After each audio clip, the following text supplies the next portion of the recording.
And of course, it's Thursday, and when we talk about the stock market, we always like to go to our financial guru, as we like to call him, Jim Casey of Integrated Wealth Management. He's here with us this morning. Thank you so much for joining us. Nice way to start my day. Nice way. Great introduction, because Thank you you. are an expert. I try. And actually, one thing we really want to talk to you about today is the eurozone crisis. Now, you have 5 ways that this could impact all of us. Tell us about that. It is, and a lot of times when you think about the eurozone crisis, you know, it does trickle down to everybody in America. And the first one is trade and the economy, because you know a lot of people may disagree, but the U.S. economy is getting better, and it has gotten better.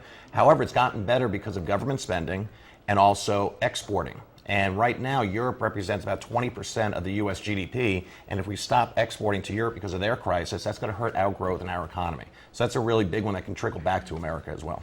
Good point.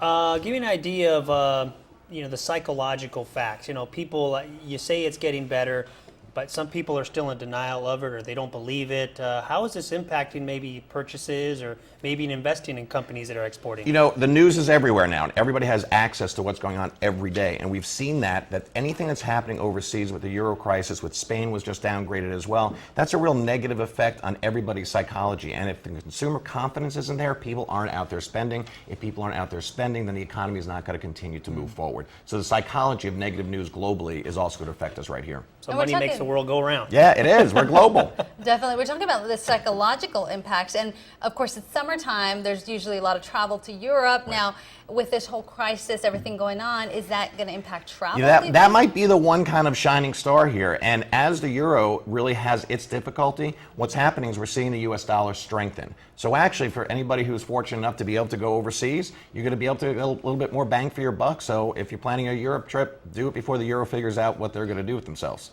Good news, advice right there. Yeah. We had our old anchor, Elizabeth Cook, who left to San Francisco. Her and Brandon, who used to be on the morning show, they went out there and they got engaged. There you go. So it was cheaper to get engaged in Europe right now. It is, right? I know. Way to plan a family wedding over there, too. Maybe half the family won't come. You'll have to pay less. This is a year to go. That's right. You can save a little money. Well, is there anything else that maybe we didn't talk about? You know, one of the things I want to tell consumers, too, is the money market. So we saw that back in 2008. What a lot of consumers don't know is that money markets are priced at a dollar a share. And they think that's completely safe. We saw that in 2008. It's called break the buck. Some of them went down to about 98 cents a share. So they saw their value in a money market fund decline. If it's at a bank that's covered under FDIC, that's okay. At a brokerage account, it's not covered by FDIC. So you want to ask the people who are giving you your money market fund if there's exposure to anything in Europe, because that could break the buck. Great advice. Well, right. Thank you so much, Jim, for joining us this morning. You got it.